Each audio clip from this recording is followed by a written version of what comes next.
अस्सलाम वालेकुम dear students, कैसे हैं आप सब? खैरियत से हैं जी? बेटा हमारी डिस्कशन 10th मैथमेटिक्स के ऊपर जारी है, जिसकी लास्ट लेक्चर में हमने एक्सरसाइज 1.4 को कंप्लीट कर लिया था। यानी 4 एक्सरसाइज है चैप्टर 1 की जो हम कर चुके हैं। 5 डेफिनेशन बेटा डिस्कस की हैं, quadratic equation, pure quadratic equation, उसके बाद हमने रेसिप्रोकल इक्वेशन, फिर एक्सपोनेंशियल इक्वेशन, फिर रेडिकल इक्वेशन। हाँ, एक और एक्सट्रेनियस रूट की डेफिनेशन, वो मजीद आज रिव्यू एक्सरसाइज में उसको मजीद हम डिस्कस कर लेंगे। तो अब बेटा आज के लेक्चर में हम रिव्यू एक्सरसाइज का क्वेश्चन नंबर 1 करेंगे और क्वेश्चन नंबर 3 करेंगे। यानी 1 एमसीक्यूज है, क्वेश्चन नंबर 3 में फिल इन द ब्लैंक्स हैं, बट वो भी आपको एमसीक्यूज की फॉर्म में ही पूछी जाएंगी। तो ये दो क्वेश्चन बेटा अब लाजमी आपने रिव्यू एक्सरसाइज के क्वेश्चन नंबर 1 यानी एमसीक्यूज और रिव्यू एक्सरसाइज में जो आपको fill in the blanks given है, ये दो क्वेश्चन आप लोग तैयार कर लेंगे तो आप लोगों के एमसीक्यूज 100% तैयार हो जाएंगे इंशाल्लाह। जो जो चीज़ें हम डिस्कस करेंगे उसके अलावा आप लोगों को पेपर के अंदर कोई एक सिंगल क्वेश्चन भी नहीं आएगा, कोई एक सिंगल एमसीक्यूज भी ऐसा नहीं होगा जो हमने लेक्चर्स में डिस्कस ना किया। बट आप लोगों का काम है कि लेक्चर्स बेटा कंटिन्यूसली एक तरतीब के साथ लेक्चर्स आप पूरा सुना करें और उसके अंदर जो कंसेप्चुअल बातें होती हैं उनको ज़रा तवज्जो से समझा करें। ये बेटा फर्स्ट क्वेश्चन देखें, रिव्यू एक्सरसाइज बुक सामने रख लें, बुक आपके सामने हो। फर्स्ट एमसीक्यूज की स्टेटमेंट, मैं जस्ट इधर आप लोगों को इनके आंसर डिस्कस करूंगा आप लोगों के साथ। फर्स्ट है जी standard form of quadratic equation. तो हाँ बेटा कितनी बार डिस्कस कर चुके हैं, बार बार हमने लेक्चर में स्टैंडर्ड फॉर्म को डिस्कस किया था। फर्स्ट एमसीक्यूज का answer standard form of quadratic equation क्या होगा? A x square plus b x plus c is equal to 0 and a is not equal to 0। X square का coefficient 0 नहीं होना चाहिए। तो यहाँ बेटा दो चीजें और डिस्कस करते चले जो आपकी रिव्यू एक्सरसाइज में नहीं है बट वो एमसीक्यूज बन सकते हैं, हमने पहले डिस्कस किया होगा फर्स्ट लेक्चर के अंदर, दोबारा फिर सुन लें।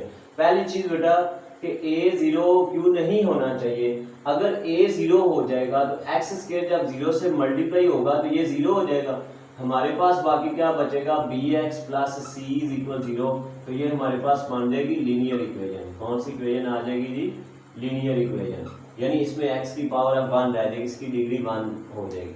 अब यहाँ पे एमसीक्यूज क्या बना सकते हैं? एमसीक्यूज बेटा वो ये बना सकता है कि क्वाड्रेटिक इक्वेशन की स्टैंडर्ड फॉर्म को लीनियर इक्वेशन में रिड्यूस करने के लिए हमें क्या करना होगा? नीचे ऑप्शंस होंगी, A option a is equal 0, B option में क्या देगा जी? b is equal 0, C option में क्या देगा? c is equal 0, D option में क्या देगा? None of these. तो बेटा देखें, हमें इस स्टैंडर्ड फॉर्म को अगर लीनियर फॉर्म में चेंज करना है तो उसके लिए किसको 0 करना होगा? a को 0 करना होगा, जिसकी ये ऑप्शन होगा। एक चीज यही वो बेटा ऑप्शंस के साथ एमसीक्यूज बना सकता है कि स्टैंडर्ड फॉर्म को प्योर फॉर्म में अगर चेंज करना हो तो उसके लिए क्या करेंगे? तो बेटा प्योर फॉर्म की डेफिनेशन भी डिस्कस की थी हमने, उसके लिए हमें b को 0 करना होगा। जब b को 0 करेंगे ये लीनियर टर्म खत्म हो जाएगी, क्या बचेगी फिर? A x square plus c is equal 0 और इसको कहा गया है प्योर क्वाड्रेटिक इक्वेशन। ये प्योर है बेटा, तो इसकी ऑप्शन फिर क्या आएगी? b इज इक्वल 0 अगर प्योर में चेंज करने के लिए कहेगा। तीसरी चीज बेटा वो पूछ सकता है number of terms in pure form of quadratic equation. तो there are 2 terms in pure quadratic equation, ये याद रखना। ये 3 चीजें आपकी रिव्यू एक्सरसाइज में नहीं है जो हमने डिस्कस कर ली है। चलें जी, ये फर्स्ट एमसीक्यूज था। सेकंड एमसीक्यूज क्या है जी? The number of terms in standard quadratic equation ax square plus bx plus c is equal 0। तो इसमें बेटा 3 टर्म्स होती हैं। सेकंड एमसीक्यूज का आंसर आएगा 3 और ऑप्शन नंबर है आपकी सी ऑप्शन आएगी और उसमें 3 लिखा होगा। तो ये देखें ना, 3 टर्म्स कौन सी हैं? ये क्वाड्रेटिक टर्म, ये लीनियर टर्म और ये कांस्टेंट, ये 3 टर्म्स होती हैं। किसमें? स्टैंडर्ड फॉर्म में। प्योर फॉर्म में 2 होती हैं। चलें जी, तीसरा एमसीक्यू है जी number of methods to solve a quadratic equation. तो बेटा हमने कितने मेथड से क्वाड्रेटिक इक्वेशन को सॉल्व किया है? 3 मेथड से। कौन कौन से? Factorization, completing scale, quadratic formula. मैंने कहा था एमसीक्यू इसका वो बनाएगा तो नंबर ऑफ मेथड्स पूछेगा। तो तीसरे एमसीक्यू का आंसर बेटा 3 है और ऑप्शन नंबर सी है आपकी। उसके बाद एमसीक्यू नंबर 4 में क्या कह रहा है जी? Quadratic formula. तो बेटा क्वाड्रेटिक फार्मूला हमने ड्राइव भी किया था, क्वेश्चन भी किए हैं, तो क्वाड्रेटिक फार्मूला ए ऑप्शन वाला ही ठीक है, x is equal to minus B plus minus square root of B square minus 4ac divided by 2a, ये ऑप्शन इसकी बेटा। MCQs number 5, two linear factors of x square minus 15x plus 56, यानी इसके हमने लीनियर फैक्टर फाइंड करने हैं।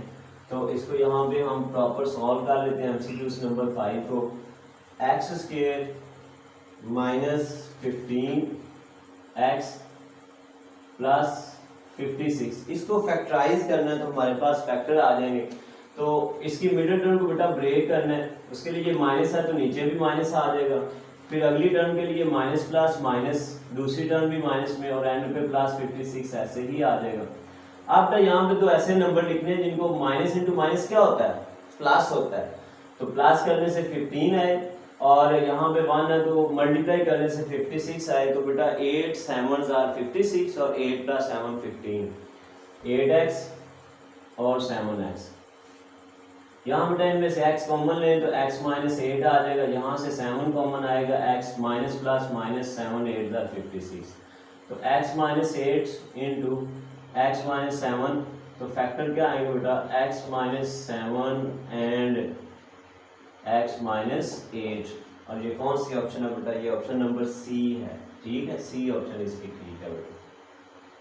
चलें जी next, an equation which remains unchanged when x is replaced by 1 over x is called a reciprocal equation। बेटा ये definition लिखी हुई है, हमने रेसिप्रोकल इक्वेशन को डिफाइन कर रखा है, इसकी बी ऑप्शन है रेसिप्रोकल इक्वेशन। 6 एमसीक्यूज की बी ऑप्शन है जिसमें आंसर क्या है, रेसिप्रोकल इक्वेशन। और ये डेफिनेशन है बेटा, डेफिनेशन भी याद करें, एमसीक्यूज भी तैयार हो जाएगा। आगे एमसीक्यूज नंबर 7 में कह रहा है an equation of the type, किस टाइप की इक्वेशन, एमसीक्यूज नंबर जो 7 है उसमें इक्वेशन वो दे रहा है जी 3 raise to power x plus 3 raise to power 2 minus x plus 6 is equal to 0। तो बेटा ये देखें वेरिएबल जो है वो एक्सपोनेंट में आ चुका है, एक्सपोनेंट में पावर में अगर वेरिएबल आ जाए तो उस इक्वेशन को हम क्या कहते हैं, एक्सपोनेंशियल इक्वेशन। तो ये एक्सपोनेंशियल इक्वेशन है, इसकी ऑप्शन नंबर ए ही उसने दी हुई है, ए ऑप्शन आंसर क्या आएगा इसका, एक्सपोनेंशियल इक्वेशन। फिर उसके बाद नेक्स्ट है जी the solution set of equation 4x square minus 16 is equal to 0।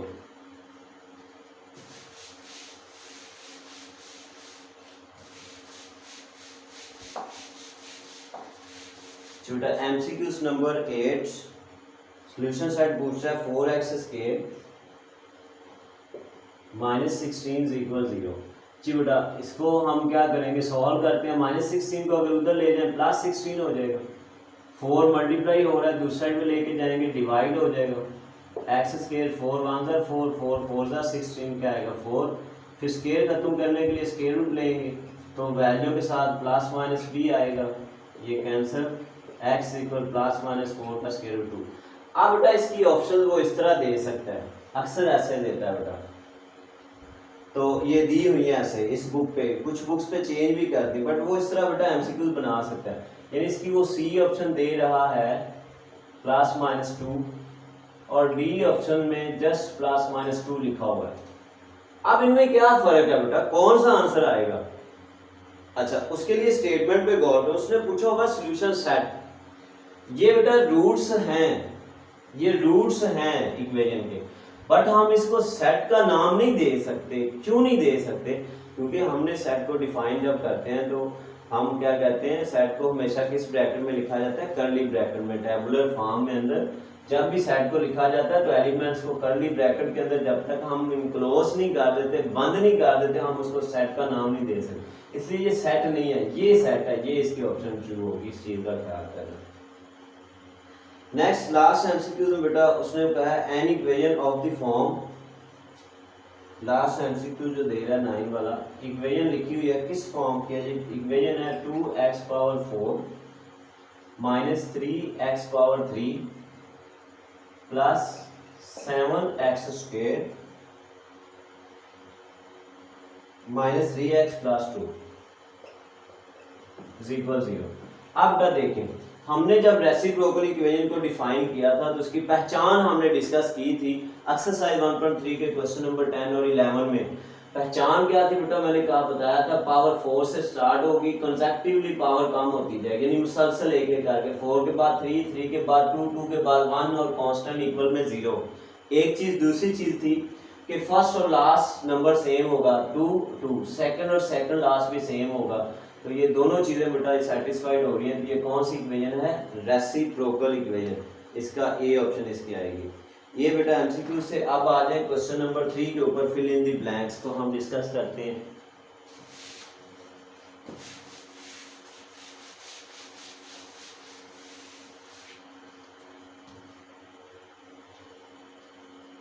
पर बेटा आप ऐसा करें, इसका क्वेश्चन नंबर 1 ही तैयार करें आज के लेक्चर में। क्वेश्चन नंबर 3 हम नेक्स्ट लेक्चर में इंशाल्लाह डिटेल के साथ करेंगे, क्योंकि क्वेश्चन नंबर 3 अक्सर स्टूडेंट छोड़ देते हैं। तो जो बात हो रही है बेटा, कंसेप्चुअल एमसीक्यूज आने हैं, ये मैं आप लोगों को गारंटी से कह रहा हूँ कि क्वेश्चन नंबर रिव्यू एक्सरसाइज के एमसीक्यूज के साथ साथ आप लोग अगर ये फिल इन द ब्लैंक्स भी कर लेंगे तो फिर इंशाल्लाह आपके सारे एमसीक्यूज क्लियर हो जाएंगे। इसके अलावा अगर कोई ऐसा पॉइंट होगा, जैसे अभी 2-3 पॉइंट हमने डिस्कस किए हैं, फर्स्ट लेक्चर में भी किए हैं, तो वो इंशाल्लाह हम लेक्चर्स के दौरान लाजमी डिस्कस कर चुके होंगे। नेक्स्ट लेक्चर में इंशाल्लाह मुलाकात होगी। अल्लाह।